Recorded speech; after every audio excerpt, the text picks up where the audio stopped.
I was only invited because they had an empty chair. That was the first thought in my head as I stood outside the restaurant in downtown Chicago, staring at my reflection in the glass door. My friend Tyler had texted me an hour earlier, saying they needed one more person for a birthday dinner. The message sounded friendly, but I heard what was under it. They just needed to fill a seat. I almost said no. I had had a long week, and I was tired of being the extra guy. The one who showed up, smiled, laughed at the right moments, then went home alone to an apartment that felt more like a waiting room than a place to live. Still, I said yes. Staying home scrolling on my phone felt worse. Inside, the restaurant was warm and busy. Soft music played over low conversations. Dark wood tables filled the room, and the air smelled like garlic and grilled steak. The host led me past groups already deep in conversation. I saw my friends at a long table near the back. Tyler waved when he noticed me. "There he is," he said. "Our hero. The table is officially complete." Everyone laughed. It was not cruel, but it still landed heavy. I smiled and pulled out the empty chair at the very end of the table. Of course it was at the end. Not in the middle, not next to anyone important. Just the spare seat. "Glad you made it, Ryan," Claire said. "It was her birthday." She sat closer to the center with a small crown on her head and a glass of wine in her hand. "Wouldn't miss it," I said, even though I almost had. I sat down and tried to relax. Conversations were already moving without me. Couples leaned close. Old friends shared stories I was not part of. I laughed when it felt right and sipped water while waiting for the server. I told myself this was normal. Sometimes you were just the extra chair at the table. Still, there was a dull weight in my chest, like I was watching something instead of living it. Partway through dinner, Tyler tapped his glass and said they might have one more person joining, a friend of a friend named Emily. He said it casually, but something about hearing her name made me glance toward the door without meaning to. The chair next to me stayed empty, napkin folded, glass untouched. I told myself she probably was not coming. Then the door opened again. I felt it before I saw it. A rush of cold air. Soft footsteps. Claire called out from down the table, and I looked up. A woman was walking toward us, shrugging off a light tan coat. Her hair was light brown, falling just past her shoulders, a little messy from the wind. She looked around like she was checking if she was in the right place. "Sorry I'm late," she said. Tyler smiled and nodded toward the empty chair beside me. "We saved you a spot." Her eyes followed his gesture and landed on me. For a second, everything else faded. She gave a small, polite smile. "Is it okay if I sit here?" she asked. "Yeah," I said. "That seat's been waiting." She laughed softly and sat down. As she slipped off her coat, I caught a clean, warm scent that reminded me of quiet mornings. The server handed her a menu. Then she turned toward me. "I'm Emily," she said. "We haven't met, right?" "I'm Ryan," I said. "Official seat filler for the night." Quote. I meant it as a joke, but it came out more honest than funny. She looked at me for a moment like she heard what I did not say. "Well," she said, smiling gently, "I'm really glad they saved this seat." Something in my chest shifted. The noise around us felt farther away. For the first time that night, I did not feel like I was sitting at the leftover spot. We talked easily after that. About how we were both last-minute invites. About almost saying no. She told me she was a second-grade teacher. I told her I was a graphic designer. Our food came and went, but the table felt smaller, like it was just us in our corner. At one point, I said I liked design because it made me feel like I belonged somewhere. She listened like that mattered. When I asked if she still felt like a stranger at the table, she looked right at me. "Not right now," she said. When Claire raised her glass for a toast, Emily gently tapped hers against mine and whispered that maybe this was not the wrong night after all. I held her gaze, feeling something warm settle inside me. I had come to fill a seat. Sitting beside her, it felt like the night was just beginning. After the toast, the table grew louder. People leaned back in their chairs, loosened up, talked with their hands. Dessert menus came out, and someone suggested sharing a cake. I barely noticed. My attention kept drifting back to Emily. The way she tucked her hair behind her ear when she listened. The way she smiled, like she was letting herself enjoy the moment instead of guarding it. She leaned closer so we could hear each other over the noise. So she said, "How did you end up in Chicago?" I told her about moving here 3 years ago, thinking a big city would make loneliness disappear. I told her it did not work like that, but I stayed anyway. She listened without interrupting, like my words mattered more than just filling silence. "I get that," she said. "I moved here for college and never left. I thought the city would help me become someone new. Some days it does. Some days it just reminds me how quiet my apartment is." That honesty sat gently between us. Not heavy, just real. The cake arrived and we ended up sharing a slice. Our forks bumped once, then again. Each time I felt a small spark run through me. It was nothing big, nothing dramatic. Just a quiet awareness that she was there and that I liked it. At one point, Tyler leaned over and smirked. "You two seem deep in something important." Emily smiled calmly. "We were both hired to fill seats," she said. "It's professional bonding." I laughed, but inside, I felt something else, like maybe I had stopped feeling like a placeholder. As the night slowed, people started checking their phones and talking about early mornings.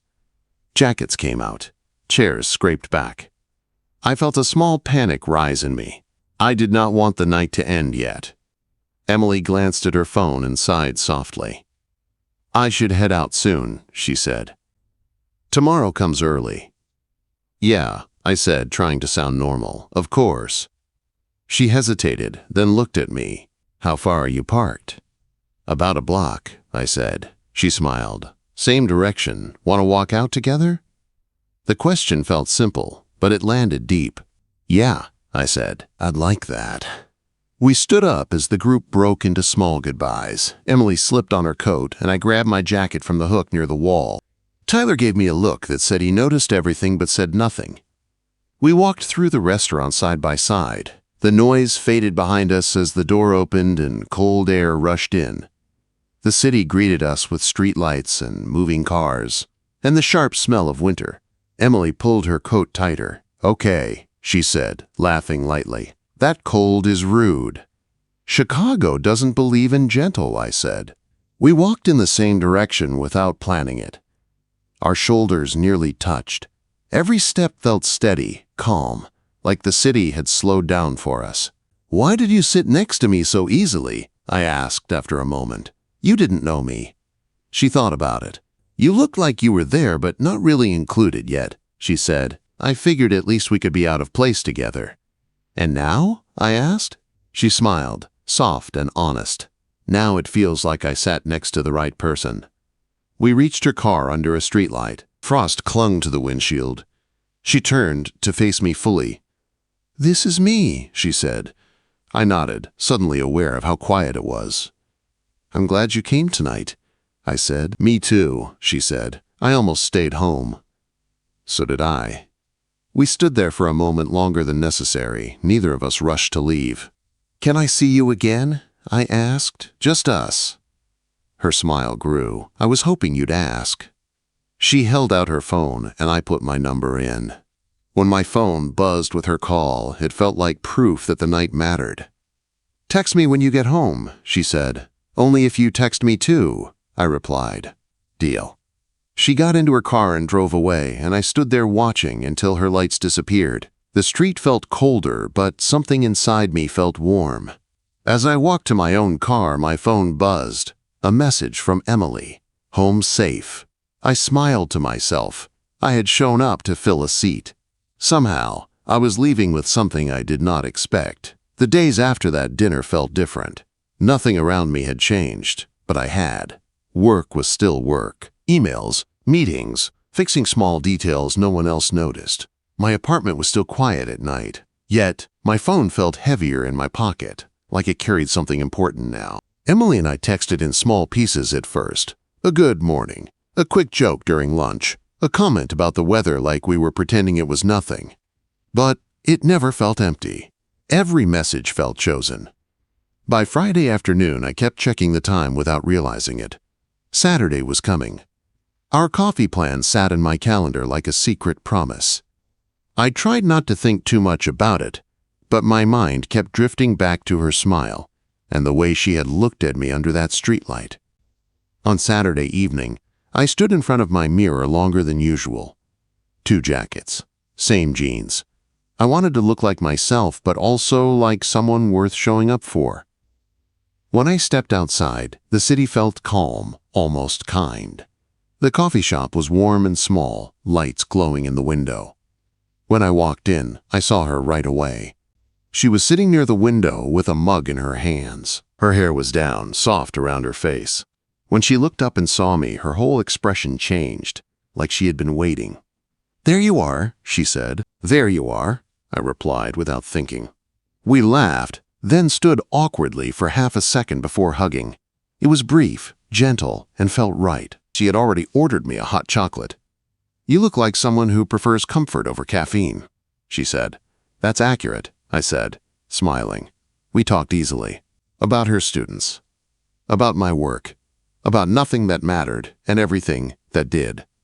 Time moved strangely, like it was bending around us. The shop slowly emptied, but we stayed. At one point, she looked at me and said, "Tonight feels different." "Good? Different?" I asked. "Like I'm not watching my life from the outside," she said. "Like I'm actually in it." When the shop closed early due to a power issue, we stepped back into the cold together. She asked if I wanted to walk her home. I said yes without hesitation. Her apartment was small and warm. Plants on the windowsill. A worn couch. It felt lived in. She made hot chocolate with too many marshmallows, just like she promised. We sat close, our shoulders touched. The city lights glowed through the window. "I don't usually have people over," she said softly. "Thank you for letting me be here," I replied. At some point, my arm rested along the back of the couch. She leaned in. I asked if it was okay. She said yes. When I asked if I could kiss her, she said yes again. The kiss was slow and careful, like we were both aware of how rare the moment was. Later, as I walked home, my phone buzzed. A text from her. "I'm glad you came tonight. So was I." Lying in bed, staring at the ceiling, I realized something. I was not just filling a seat anymore. I was building a place beside someone. And that felt new. The next few weeks slipped into a rhythm I did not know I was missing. Emily and I started seeing each other without making it a big thing. Coffee turned into walks. Walks turned into dinners. Sometimes at her place. Sometimes at mine. Nothing fancy. Takeout on the couch. Music playing low. Shoes kicked off by the door. It felt easy in a way that surprised me. There was no pressure to impress, no need to perform. I did not feel like I had to earn my spot. I already had one. One night, she came over after a long day at school. She looked tired in a way that reached her eyes. I ordered pizza without asking because I knew by then that it was her comfort food after rough days. She curled up on the couch with a blanket and let out a long breath. "Sometimes I forget how loud kids are until I'm not around them anymore," she said. I smiled. "I can imagine." She looked at me. "You're good at listening." "I've had practice," I said. I spent a long time being quiet. She studied me for a moment, then nodded like that answer made sense. As the weeks passed, I started noticing small things. The way she talked to her plants in the morning. The way she lined up her shoes by the door. The way she reached for my hand without thinking when we crossed the street. I realized I was doing the same. Making space for her without trying.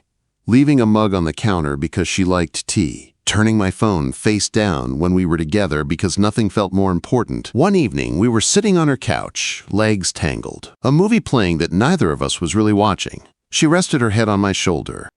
"Can I ask you something?" she said. "Yeah," I replied. "Do you ever worry this is too good?" she asked. "Like, maybe it's temporary." Her question landed softly but deep. I thought about it for a moment. "I think about that," I said. "But I also think if I keep waiting for something to go wrong, I'll miss what's right in front of me." She was quiet for a second. Then she nodded. I liked that answer. A few days later, she invited me to come with her to a school event, a small art show for her students. I hesitated at first. That old feeling crept up, the one that told me I might not belong. But I said yes. The gym was loud and colorful. Kids ran around pointing at their drawings taped to the walls. Emily moved through the room like she belonged there. Because she did. When she introduced me, she said, "This is Ryan." Not a friend, not a date, just my name. It felt solid. One of her students tugged on her sleeve and looked up at me. "Are you her husband?" the kid asked. Emily froze. I nearly choked on air. She laughed and crouched down. "No," she said gently. "He's my friend." The kid nodded seriously. "You should keep him," they said, then ran off. Emily stood there, blinking. Then she laughed again, this time quieter. Kids say wild things. I smiled. Smart kid. On the way home, she was quieter than usual. When we reached her building, she stopped at the door. "Do you ever think about the future?" she asked. "Sometimes," I said. I used to avoid it. Felt safer not to picture anything. "And now?" "And now," I said, "I think about it more than I expected." She looked at me like she was deciding something. "I don't want to rush anything," she said, "but I don't want to pretend this doesn't matter either." I took her hands. "I'm not going anywhere," I said. "Not unless you want me to." She squeezed my fingers. "Good." That night, lying in bed alone, I thought about how different things felt. Not louder, not bigger, just steadier. I thought about the dinner where I almost did not go, the empty chair I almost refused to fill, how close I had been to missing all of this. For the first time, the future did not feel like a blank space. It felt like a room slowly filling with light. The first real crack showed up on an ordinary night. No fight, no raised voices. Just a quiet moment that felt heavier than it should have. Emily was sitting at her kitchen table grading papers. I was on the couch, half working on my laptop, half watching her. She had been quiet all evening. Not distant, just somewhere else. "You okay?" I asked. She nodded too fast. "Yeah, just tired." I let it go at first, but the feeling stayed. Later, as she stacked the papers into neat piles, she sighed and finally looked at me. "I need to tell you something," she said. My chest tightened, but I stayed calm. "Okay." She folded her hands together. "I got an email today. A school district outside the city reached out. They have an opening for next year." "That sounds good," I said carefully. "It is," she said. "It's closer to where my parents live, smaller classes, better pay." "And you're thinking about it," I said. She nodded. I wasn't, at first. Then I was. The room felt very still. I could hear the hum of the fridge, the city outside the window. "When would you have to decide?" I asked. "Soon," she said. "Before summer." I took a slow breath. Old fears stirred, the ones that said this was where things faded, where people chose other lives. "What does that mean for us?" I asked. She stood up and walked over, sitting beside me. "I don't know yet," she said honestly. "That's what scares me." I nodded. I appreciated her truth, even though it hurt. "I don't want to be the reason you don't take something important," I said. She looked at me, eyes shining. "And I don't want to build something with you just to walk away from it." We sat in silence, her head resting against my shoulder. Neither of us tried to solve it right then. The next few days felt different. Not bad, just careful. We still texted, still met up, but there was a question between us that did not have an answer yet. One evening we walked along the lake as the sun set. The sky was pink and quiet. "I've spent a long time building my life here," I said, "and a long time feeling like something was missing." She stopped walking and faced me. "I don't want to be another almost," she said. "Neither do I." She reached for my hand. "I just need time to think." "I'll give you that," I said. No pressure. That night, alone in my apartment, the old feeling tried to come back, the one that said I was just filling space until something better came along. But then my phone buzzed. A message from her. "Thank you for being patient with me," I replied. "Always. I did not know how this would end. But I knew one thing. I was done pretending that caring was a weakness. Whatever happened next, I was all in. Part 5. The first real crack showed up on a quiet night. Nothing dramatic. No raised voices. Just a heavy feeling that sat between us and refused to move. Emily was at her kitchen table grading papers. I was on the couch, laptop open, pretending to work. She had been quiet all evening. Not cold, just far away. "You okay?" I asked. She nodded too quickly. "Yeah, just tired." Later, she stacked the papers and let out a long breath. Then she looked at me like she had been holding something back. "I need to tell you something," she said. My chest tightened, but I nodded. "Okay." She folded her hands together. "I got an email today. A school district outside the city reached out. They have an opening for next year." "That sounds good," I said carefully. "It is," she said. "Smaller classes. Better pay, closer to my parents."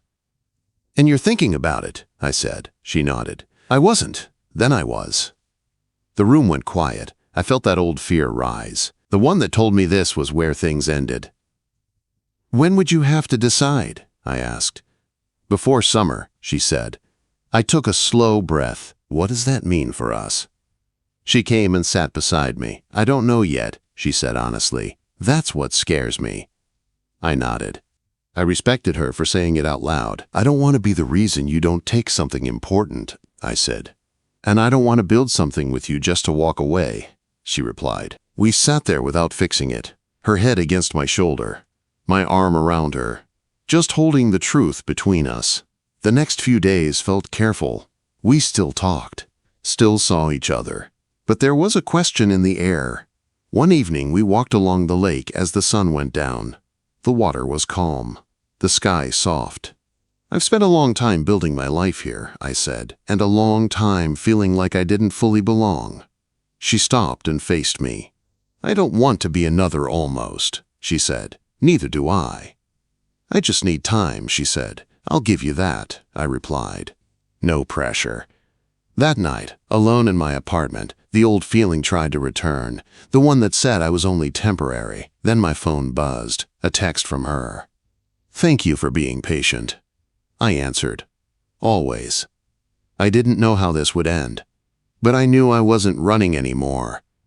The weeks after that felt long and short at the same time. Emily did not rush her decision, and I did not rush her. We kept living inside the space we had built together, cooking dinner, walking at night, sitting in quiet rooms without needing to fill every second with words. Still, the question was always there. One Friday evening, she asked me to come over. Her message was simple. "Can you come by tonight? I need to talk." My heart stayed steady, but my hand shook a little when I knocked on her door. She opened it and smiled, but her eyes looked serious. She had already made tea. 2 mugs on the table.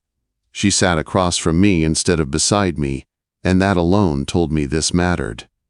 "I made my decision," she said. I nodded. "Okay." She took a breath. "I turned the job down." I blinked. "You did?" "Yes," she said.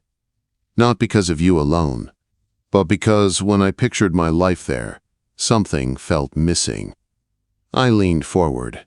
"Emily, I told you I didn't want to be the reason you stayed." "You're not," she said gently. "You're part of the reason I realized what I want." She stood up and walked over to me. I realized something. I've spent a long time choosing safe, choosing what made sense on paper. "This," she said, gesturing between us, "this doesn't feel safe." "It feels real." My throat tightened. "And you're okay with that?" "I want that," she said. "I want a life that feels like I'm inside it, not watching it pass." I stood and pulled her into a hug. She held on like she wasn't afraid of falling anymore. "I don't know exactly what the future looks like," she said into my shoulder, "but I know I want to walk into it with you." I smiled against her hair. "That's enough for me." That night, we sat on the couch, lights low, city glowing outside the window. Her head rested on my chest. My arm wrapped around her like it had always belonged there. "You know," she said quietly, "if they hadn't needed an extra chair that night." "I know," I said. "We almost missed each other." I thought about that dinner, the empty seat, the version of me who almost stayed home, who almost said no. "I used to think I was just filling space," I said, "in rooms, in groups, in people's lives." She looked up at me. "You were never extra," she said. "You were just waiting for the right place." I kissed her forehead and felt something settle deep inside me. Not excitement, not fear. Something better. Belonging. Weeks later, we went back to that same restaurant for no reason at all. No birthday, no group, just us. When the host asked how many, I said 2. We sat near the middle this time, but it didn't matter, because wherever she sat, that was home. I looked at her across the table and smiled. I had shown up to fill a seat. She sat beside me and taught me what it meant to finally stay.